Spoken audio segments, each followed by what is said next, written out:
1965 उसकी माँ तान्या। उसके गाउन का नीचे का पार्ट भी बहुत सुंदर था। जब भी वो चलती तो उसके हर मोमेंट से उसकी पतली लंबी टांगें बहुत ही कमाल की नजर आ रही थी। लोग कहते हैं कि खूबसूरती एक दर्द है।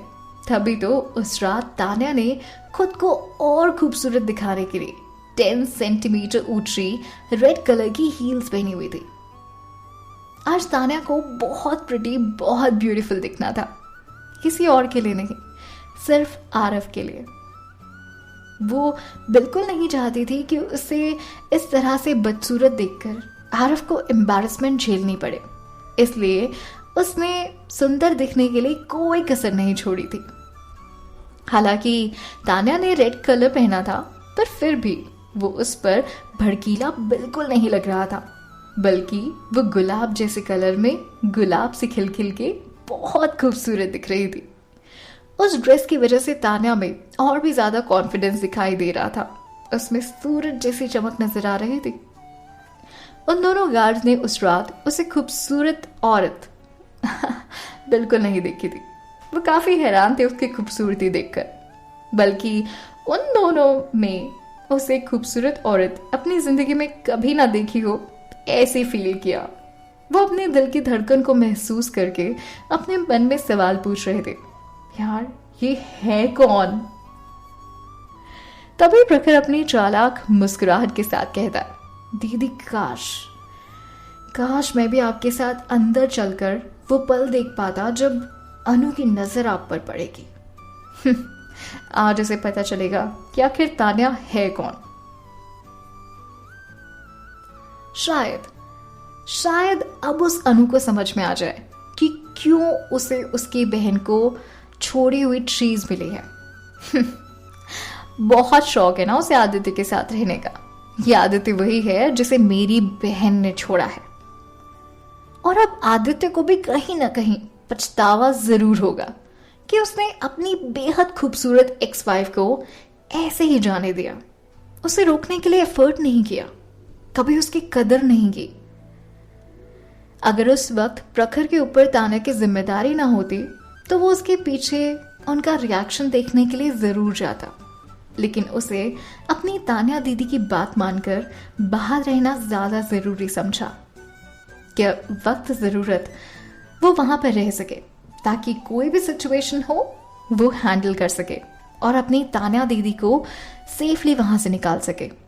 उसे पता था कि अंदर बहुत मजा आने वाला था, पर वो कम से कम सुपरवाइजर के मॉनिटर का अंदर का लाइव टेलीकास्ट देख ही सकता था, और वो देखने ही वाला था।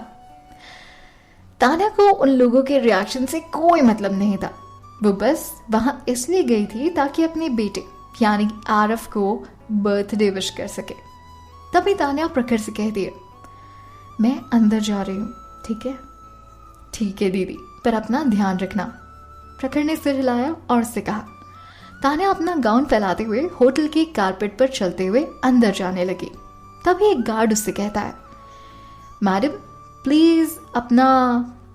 इससे पहले कि वो अपनी बात खत्म कर पाता, तान्या ने उसे अपने एक हाथ की 2 उंगलियों से पकड़ा हुआ इनविटेशन कार्ड उसके हाथ में दिया। गार्ड ने वो मुस्कुराते हुए लिया और तान्या उसकी तरफ बिना देखे ही अंदर चली गई। उसे कॉन्फिडेंस था, और होता भी क्यों ना, आखिर इस पार्टी में वो अपने बेटे के लिए आई थी, और इस पार्टी में उसे खुद आदित्य ने इनवाइट किया था। तान्या, वेटर ने इनविटेशन कार्ड पर लिखा हुआ उसका नाम जोर से पढ़ा और फिर उसके पीछे से घूरने लगा और उसने कहा, क्या ये कोई फेमस सेलिब्रिटी है? पर ऐसा कैसे हो सकता है कि मैं इसे जानता नहीं? जिस हिसाब से ये आई है, कोई ना कोई तो जरूर है। तभी अचानक पास में लगे हुए एक पौधे के पीछे से एक आवाज आई। क्या कहा आपने? गार्ड वो आवाज सुनकर हैरान हो गया, और जब वो पीछे मुड़कर देखा तो उसे एहसास हुआ, क्या ये आदित्य का वही बेटा है जिसे अंदर हर कोई ढूंढ रहा है? पर ये यहां चुपके क्या कर रहा है? आरव के मन में बहुत सारे सवाल चल रहे थे, इसलिए उसने वेटर से फिर से पूछा, अंकल, आपने क्या कहा? उनका नाम क्या है? वेटर ने प्यार से जवाब दिया, बेटा इनविटेशन कार्ड पर उनका नाम तान्या लिखा हुआ है। तान्या?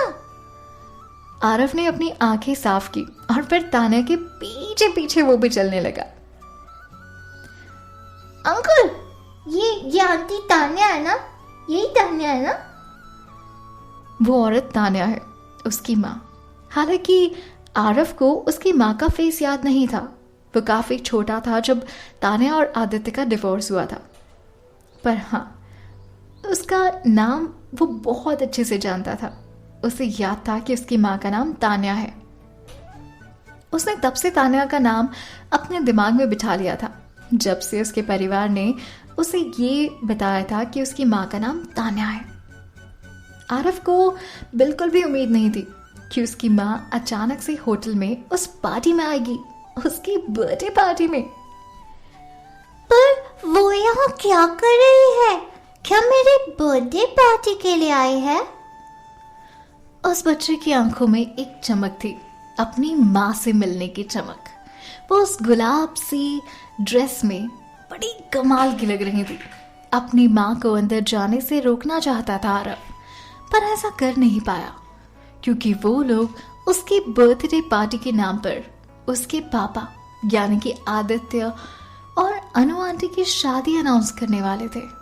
जब तक आरव उसे आवाज दे पाता, तान्या अंदर जा चुकी थी।